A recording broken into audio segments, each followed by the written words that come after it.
Think Maxfield Parrish paintings. My peevish mood began to melt away as I strolled along the edge of Salem Common, a pastoral oasis in the midst of a busy city. I waved across the wrought iron fence to Stasia, the pigeon lady, who sat on her regular bench, surrounded by cooing birds.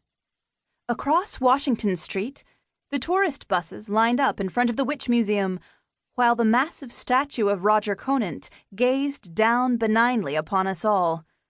I could even smell the aroma of fresh, hot, buttery popcorn wafting from the same four-wheeled red and white wagon I remembered from my childhood.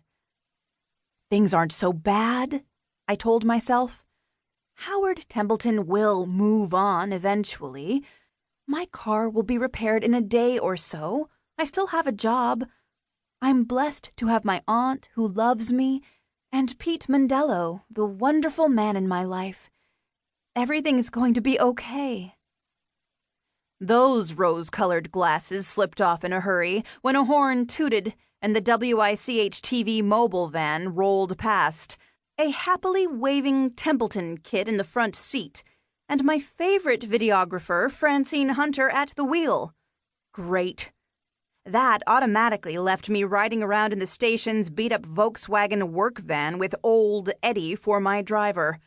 That's in case anything worth covering happened during my shift, and in case Scott Palmer, who wears about 14 different hats around the station, including occasional field reporter, didn't grab the call.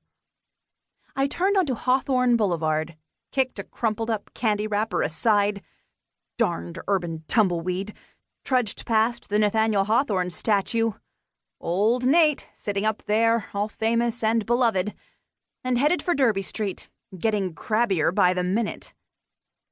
WICH-TV is housed in one of Derby Street's wonderful old waterfront brick buildings that hadn't been destroyed during the urban renewal madness of the 1950s. The front door opens onto the main lobby, where the brass-doored elevator still gleams, and the black and white tiled floor is scrubbed daily. Before I went inside, I took a quick look into the adjacent harborside parking lot, checking to be sure Templeton hadn't glommed onto my parking space along with everything else. He hadn't. Sometimes, in the interest of saving time, I use the metal stairway to the second-floor office suite, but, being in no great hurry, I opted for Old Clunky, trying not to focus on the brass panels. I have a thing about reflective surfaces. I'm what's called, in paranormal circles, a scryer. My best friend, River North, calls me a gazer. River is a witch, and one of the few people who knows that sometimes when I look at a shiny object, I see things that others can't see. Aunt Ibby knows all about my so-called gift.